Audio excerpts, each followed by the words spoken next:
आज पूरे समाज में, हर देश में और हर तबके के लोग, हर ओहदे के लोग, हर धर्म में, हर संप्रदाय में, हर मजहब में, नीची कौम हो या ऊंची कौम हो, महाजन कौम हो या पिछड़ी कौम हो, सब जगह एक समस्या खड़ी हो रही है। वो अनपढ़ गंवारों में नहीं, पढ़े लिखे लोगों के बीच भी एक समस्या जन्म ले रही है। गरीब के झोपड़े में नहीं, अमीर की कोठियों में भी ये समस्या जन्म ले रही है। और ध्यान रखना, चाहे कितना भी आधुनिक हो या पिछड़ा हुआ व्यक्ति हो, आज हर व्यक्ति इस समस्या का शिकार हो रहा है। और इस समस्या से यदि नहीं बचा गया तो ध्यान रखना, समाज का भविष्य खतरे में है, देश का भविष्य खतरे में, सुनहरा भविष्य नहीं हो सकता है। और उस पर किसी का ध्यान नहीं जा रहा है। और वह सबसे बड़ी समस्या है तो हमारी युवाओं में पनप रही है, हमारी युवा बच्चों में आ रही है। और वह समस्या है तो व्यसन की समस्या हमारे जीवन में आ रही है। ध्यान रखना, लड़कियों में फैशन ज्यादा बढ़ रहा है और लड़कों में व्यसन ज्यादा बढ़ रहा है। ध्यान रखना, हर कोई शराब की बोतलें पकड़ रहा है। ध्यान रखिए, मान्य बड़ा जिंदगी उस मोड़ पर जाकर खड़ी हो गई है जहां लक्ष्य दिखाई नहीं देता है। बच्चे शराब पी रहे हैं। मेरा पूना में चातुर्मास हुआ, पढ़ाई का हब है पूना, शिक्षा का हब है पूना। मैंने देखा कि अपने समाज के बच्चे भी इस पाप से वंचित नहीं है। ध्यान रखना, वह भी शराब पी रहे हैं। आज की समाज दोहरा जिंदगी जी रही है। आज की समाज दोहरी जिंदगी जी रही है। मंदिर में पानी छानकर बाहर शराब पी रही है। आज की समाज दोहरा जीवन जी रही है। समाज बड़ी फैशन बन चुकी है। आज की युवाओं की फैशन बन गई है। शादी बारात में समाज शराब ना परोसी जाए तो वह पिछड़ी हुई शादी मानी जाती है। उस शादी को आदर्श नहीं माना जाता है। अभी अभी मेरे भक्त के यहाँ शादी हुई, पुलक मंच के राष्ट्रीय अध्यक्ष विनोद जी फांदौत उदयपुर में, उनके यहाँ कल ही उनकी बेटी की शादी हुई। उन्होंने एक आदर्श प्रस्तुत किया, ऐसा आदर्श प्रस्तुत किया उन्होंने, मुझसे जुड़ करके मुझे लगा उस व्यक्ति का समर्पण सार्थक हो गया। उसने कभी भी अपनी बेटी की, एक लड़की, उसकी डॉक्टर लड़की है, उसका विवाह किया, पढ़ी लिखी लड़की है, उसका अहमदाबाद में विवाह किया। उन्होंने शादी से पहले प्री वेड मैरिज का कोई वीडियो शूट नहीं कराया। ध्यान रखना, आजकल हो रहा है शादी से पहले फिल्मी अंदाज में शूटिंग हुआ करती है, फिल्मी अंदाज में वायरल हुआ करता है। उन्होंने कहा मैं इतना आधुनिक नहीं बनूंगा। मालूम है, कल उनसे मेरी बात हुई, उन्होंने कहा महाराज आपके शिष्य ने एक इस आदर्श स्थापित किया है। मालूम है 200-250 खाने के आइटम थे, लेकिन एक भी आइटम में आलू प्याज और लहसुन जमी कंद उन्होंने नहीं दिया है। जैन धर्म के अनुसार, जैन आचरण के अनुसार वहां भोजन मिला है। हर कोई प्रशंसा करते गया। मालूम है पूरी शादी में इवेंट प्रोग्राम रखा गया, लेकिन एक बात ध्यान रखना, किसी को भी भड़कीले नृत्य करने का अवसर नहीं दिया गया। उन्होंने कहा ये गुरु से जुड़े हुए भक्त के बेटी का विवाह है, यहाँ जैन धर्म के अनुसार सब कार्यक्रम होगा। ध्यान रखना मान्यवर, ये आदर्श विवाह है। ध्यान रखिए, पूरी जैन पद्धति से विवाह हुआ, शराब नहीं परोसी गई। 500 लोग इस बारात में शामिल हुए। उसने कह दिया था कि मेरे इस विवाह में शराब नहीं परोसी जाएगी। ध्यान रखना, जो कुछ भी होगा, हम भले विवाह कर रहे, शादी कर रहे, इसमें जैनाचरण झलकते रहेगा। ध्यान रखना, उन्होंने मिथ्यात का समर्थन नहीं किया, व्यसन वालों को कभी व्यसन परोसा नहीं। ध्यान रखिए, ऐसे आदर्श रखिए अपनी समाज में। पूरे विवाह में आलू प्याज नहीं था, जमी कंद नहीं था, जो कुछ था वह जैन धर्म के अनुसार जैन भोज, अजैनों को भी जैन भोज परोसा गया। ध्यान रखना, जब मैंने सुना तो मेरा गर्व से मस्तक ऊपर उठ गया। मैंने कहा कि चलो, आज भी समाज में पढ़े लिखे और कोई छोटे मोटे आदमी नहीं है, बहुत बड़े उद्योगपति हैं, पुलक जन चेतना मंच के राष्ट्रीय अध्यक्ष हैं और जिन शरणम तीर्थ के उपाध्यक्ष हैं। ध्यान रखिए, बहुत अच्छा उन्होंने आयोजन किया, हमारी दुआएं उनके साथ रही। समाज को ये नियम बनाना पड़ेंगे कि जैन समाज की कहीं भी शादी होती है, ब्राह्मण समाज की शादी होती है, महाजन कौम में शादी होती है, तो शराब नहीं परोसी जाना चाहिए। ध्यान रखना, अपनी संस्कृति, अपनी सभ्यता, अपने आचरण, अपने धर्म का प्रदर्शन हमें हमेशा करते रहना चाहिए। ध्यान रखिए, ऐसा शादी विवाह में इतने आधुनिक मत बनो कि जीवन की संस्कृति, सभ्यताएं और हमारी पहचान मिट्टी में मिल जाए। मान्यवर, एक बात याद रखिए, कम से कम आप इतना संकल्प तो यहाँ से करना आज के प्रवचन के बाद कि जिस बारात में शराब परोसी जाती हो उस बारात में हम शामिल नहीं होंगे, उस बारात में हमें जाने की कोई जरूरत नहीं। कितने भी आधुनिक बन जाओ, इतने आधुनिक मत बनो। पानी छान करके वहां भोजन बना, ध्यान रखना है। आज भी लोग अपने आदर्शों को जीते हैं। बड़े धड़ल्ले से शराब का नशा हमें अपने युवाओं को अपनी गिरफ्त में ले रहा है। मैं औरंगाबाद रहा, कई जगह रहा, बड़े बड़े शहरों में गया, शराब पी रहे हैं लोग, जैन समाज के लोग शराब पी रहे हैं। शर्म से माथा झुक जाता है हमारा, ध्यान रखिए। जैन का पहला लक्षण है मध्य मांस और मधु का त्याग। अरे रात्रि भोजन छोड़ो, ये जैन की पहचान है। नहीं छोड़ पा रहा है, कोई बात नहीं है। 3 चीज जब तक नहीं छोड़ोगे तब तक आप जैन कुल में पैदा होकर भी जैन नहीं हो सकते हो। आपको मध्य का त्याग करना पड़ेगा, शराब छोड़ना पड़ेगी, आपको मांस छोड़ना पड़ेगा और आपको शहद छोड़ना पड़ेगा। ध्यान रखना, ये 3 चीज जो छोड़ता है वो जैन समाज में एंट्री लेने के लायक हुआ करता है। और मैं आपसे इतना ही आग्रह करना चाहता हूं कि आप ये संस्कार अपने परिवार में जिंदा रखिए, जीवित रखिए। 3 चीजें छोड़ना ही पड़ेंगी। और ध्यान रखना, शर्म आती है मुझे ये कहने में समाज के बीच कि हमें जैनियों को छुड़वाना पड़ रहा है। ये तो हमारे जन्मजात संस्कार है। जब बच्चा पैदा होता है उस बच्चे को मंदिर ले जाती है माँ, 45 दिन बाद भगवान के दर्शन कराती है, गुरुओं का आशीर्वाद दिलाती है, कान में नमोकार मंत्र देकर उसे जैन बनाया जाता है। और उसी समय आचार्य उस बच्चे के माँ बाप को नियम दिया करते हैं कि जब तक बच्चा जवान ना हो जाए इसे शराब, मांस और शहद से, मधु से दूर रखा जाए। शहद मिली दवाइयां ना दी जाए। 1 बूंद शहद में 7 गांव जलाने का पाप लगा करता है। ध्यान रखना, आपने 1 बूंद शहद यदि मुख में रख लिया है, 7 गांवों की हिंसा करने का पाप तुमने किया। इससे बचना चाहिए समाज को। ध्यान रखना, ये विकृतियां हैं, ये मन की अशुद्धि है, ये जीवन की अशुद्धि है। ऐसे लोगों को तो भगवान की मूर्ति छूने का अधिकार भी नहीं होना चाहिए जो जीवन में शराब का उपयोग किया करते हैं। ध्यान रखना, मान्यवर, गंभीर बात है। शादी में, पिकनिक में बिना हया, बिना शर्म के शराब परोसी जा रही है। शराब की पिकनिक हो रही है, शराब की पार्टियां हो रही है। ध्यान रखना, कहां जाएगा ये हमारा समाज?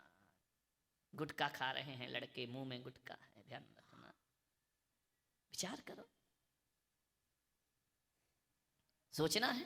नशा मौत है, आज तुम्हारी मौत है, कल परिवार की मौत है, परसों समाज की और एक दिन राष्ट्र की मौत है। ध्यान रखना, ऐसा लगता है जब समाज में कोई लोग ज्यादा शराब पीते हैं तो ऐसा लगता है कि आदमी सामूहिक आत्महत्या के लिए तैयार हो गया है। सामूहिक आत्महत्याओं की तैयारी की जा रही है। मान्यवर, आपसे निवेदन है कि शराब से बचाने का इस पीढ़ी को प्रयास करिए। माँ बाप को ध्यान देना चाहिए, आपका बच्चा कहाँ जा रहा, किसके साथ उठ रहा, किसके साथ बैठ रहा, कहाँ जाता है, क्या खाता है, क्या पीता है, इस पर ध्यान आपको देना पड़ेगा। पड़ोसी के भरोसे बच्चे मत पालिए, हॉस्टलों में भेज करके मत पाइए कि हॉस्टल में भेज दिया तो हमारी मुक्ति हो गई जिम्मेदारी से।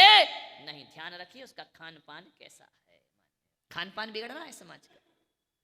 अब अपने छोटे से बच्चे को टिफिन रखते हैं, स्कूल भेज देते हैं कि बेटा भूख लगे तो ये टिफिन स्कूल में खा लेना, बस आपकी छुट्टी हो गई, आपने भेज दिया। नहीं, आप कभी बच्चे से पूछा कि टिफिन किसके साथ बैठ के खाता है? ऐसा तो नहीं कि तुम्हारा बच्चा मांसाहारी बच्चों के साथ टिफिन शेयर करता हो। ऐसा तो नहीं जहां अंडे खाए जाते हैं उन बच्चों की दोस्ती करता हो। और बच्चे तो मालूम है क्या होते हैं, इसके टिफिन का वो खाता है और उसके टिफिन का वो खाता है। माँ बाप जिंदगी भर बच्चे को शाकाहारी बना के रखते हैं। माँ बाप आश्चर्य में पड़ जाते हैं, हमने घर का टिफिन भेजा, हमने इसे शाकाहारी बनाया, मेरा बच्चा अंडा कैसे खाने लगा, मेरा बच्चा शराब कैसे पीने लगा। आपने अपने टिफिन पर ध्यान दिया है, आपने बच्चे के स्कूल पर ध्यान नहीं दिया है, बच्चे की संगति पर ध्यान नहीं दिया है। बच्चे को सिखाओ, इतना भयभीत कर दो कि जहां मांसाहार होता हो वहां जाकर के अपना भोजन नहीं करना। ध्यान रखिए, आज हमारी समाज के लोग शाकाहारी जीवन जीते हैं, लेकिन अफसोस है कि ऐसी होटलों में जाके शाकाहार करते हैं जहां मांसाहार भी बिका करता है। ध्यान रखना, ऐसी होटलों में जैनों को पानी नहीं पीना चाहिए, ऐसी होटलों में खड़े होना भी पाप हुआ करता है। कितने भी आधुनिक होटल हो, मांसाहारी होटल में जो शाकाहार करेगा उसे भी मांसाहार का पाप लगा करता है। ध्यान रखिए, अपने बच्चों को ऐसे हॉस्टलों में क्यों भेजते हो जहां शाकाहारी मांसाहारी में से एक ही हुआ करती है? ऐसी जगह क्यों बच्चे को पढ़ने में बैठते हो? महाराज क्या करें, उसका भविष्य है, उसका टैलेंट है, उसका फ्यूचर बनाना है। ऐसा ना हो पढ़ाई का फ्यूचर बन जाए और आचरण का फ्यूचर गिर जाए। एक बात याद रखना नांदगांव वालों, जो तुम पढ़ते हो ना 15 साल 16 साल जो डिग्रियां बटोरते हो, इस पढ़ाई की कीमत जानते हो क्या हुआ करती है? ये पढ़ाई केवल 10-15 साल की है और जिंदगी 10-15 साल की नहीं, जिंदगी 100 साल की हुआ करती है। ये पढ़ाई के बाद ध्यान रखना, ये डिग्रियां कोई याद नहीं किया करता है, आप कहां तक पढ़े हैं ये कोई याद नहीं करता है। आपसे कोई भी मिलता है जुलता है, आपके पीछे बैठता है, आता है जाता है ना। इतने दिन से मैं यहाँ आया हूँ, मैंने आज तक किसी की डिग्री पूछी? मैंने कहा कि बहन तुम कहाँ तक पढ़ी हो, तुमने कहाँ तक योग्यता, नहीं पूछा करता है। आदमी ये नहीं पूछता है कि कहाँ तक पढ़ी हो, पढ़ने के बाद वो डिग्रियां पड़ी रहती हैं। उसके बाद तो आदमी का यदि पूछा जाता है तो उसका चरित्र पूछा जाता है, उसका व्यवहार पूछा जाता है, उसका आचरण पूछा जाता है, उसका खान पान पूछा जाता है।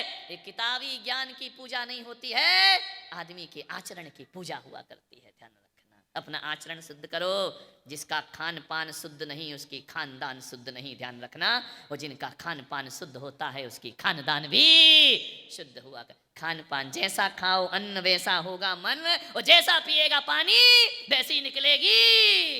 मांसाहार से बचाओ इस पीढ़ी को, शराब से बचाओ इस पीढ़ी को। आपका दायित्व है, आपका फर्ज है। आप नहीं बचाएंगे तो कुछ होने वाला नहीं है। ध्यान रखना, जिस देश में गंगा बहती है उस देश में आदमी शराब पी रहा है। ध्यान रखना। एक आदमी से मैंने पूछा कि क्यों रे शराब क्यों पीता है? मालूम है क्या बोलता है फिल्मी अंदाज में? मुझे पीने का शौक नहीं, पीता हूं गम भुलाने को। मैंने कहा ऐसा कौन सा गम तेरी जिंदगी में लग गया है जो तू शराब से मिटाना चाहता है? मैंने उस आदमी से पूछा कि हकीकत में बता, क्या शराब पीने से तुम अपना गम भूल जाता है? बोले जब तक नशा रहता है तब तक तो भूल जाता हूँ। मैंने कहा ये नशा सुबह चढ़ता है शाम उतर जाता है, उसके बाद क्या होता है? उसके बाद फिर गम की यात्रा शुरू हो जाती है। एक बात याद रखना, मैंने कहा थोड़ी देर को शराब पीकर तू तो गम से मुक्त हो जाता है, लेकिन कभी सोचा है तेरा परिवार गम में डूब के मर जाया करता है। ध्यान रखना, जब एक आदमी शराब पीता है तो गम तू अपना मिटाता है, लेकिन माँ की आंखों में आंसू देता है। एक बेटा जब शराब पीता है अपना गम थोड़ी देर को भुलाता है, पिता की इज्जत दांव में लगा दिया करता है। एक बेटा जब शराब पीता है पत्नी को खून के आंसू देता है, बच्चों का भविष्य बिगाड़ दिया करता है। ध्यान रखिए, शराब पीने से गम नहीं मिटा करते हैं। मैं आपसे निवेदन करता हूं, गम मिटाना है तो शराब की बोतल मुंह में मत लगाओ। अरे गम मिटाना है तो गंगा जल और भगवान का गंधोदक माथे पर लगाओ, तुम्हारा गम मिटने में ज्यादा देर। भगवान का गंधोदक लगाओ, भगवान का चरणामृत माथे पर लगाओ, भगवान की आचरण को जिंदगी में जियो, गम मिटने में ज्यादा देर नहीं लगेगी। आदमी कैसी कैसी बातें अपने जीवन में ले लेता है। मान्यवर, एक बात याद रखना, शराब शब्द बड़ा महत्वपूर्ण है, 3 अक्षरों से बना है, शा रा बा। जानते हो शराब क्या होती है?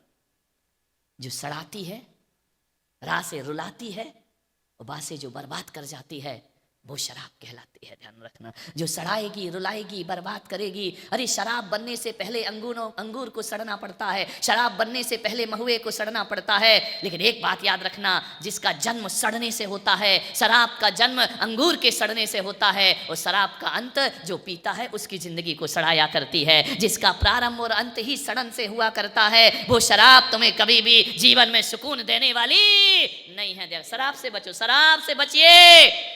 अफसोस है मुझे कि हमारी समाज में मंदिरों में बोर्ड लगते हैं, ये तेरा पंथ का मंदिर है, यहां पंचामृत करना मना है। ये तेरा पंथी मंदिर है, शुद्ध आमनाय का मंदिर है, यहाँ स्त्री अभिषेक नहीं करेगी। कहीं बोर्ड लगता है ये आज परंपरा का मंदिर है, यहाँ पंचामृत होगा, फूल चढ़ेगा, स्त्री अभिषेक कर। फालतू की बातों में समाज को लड़ाते हो, झगड़ते हो। मैंने आज तक किसी मंदिर में लिखा नहीं देखा है। मेरा दुर्भाग्य है कि ये शुद्ध आमना का मंदिर है, यहाँ शराबियों को अभिषेक करने का अधिकार नहीं हुआ करता है, यहाँ व्यसन करने वालों को पूजा का अधिकार कहीं नहीं लिखा है। ये पंथ फूल और फल पे लड़ रहा है समाज, दूध और पानी पे लड़ रहा है समाज। अरे नियम बनाना है तो ऐसे नियम बनाओ कि शराबियों को भगवान का अभिषेक करने का अधिकार, उन्हें इंद्राणी बनने का अधिकार नहीं मिलेगा, और शराबियों को मुनियों को आहार देने का अधिकार नहीं। ऐसे नियम क्यों नहीं बनाते? ऐसा बोर्ड क्यों नहीं लगाते अपने मंदिर में?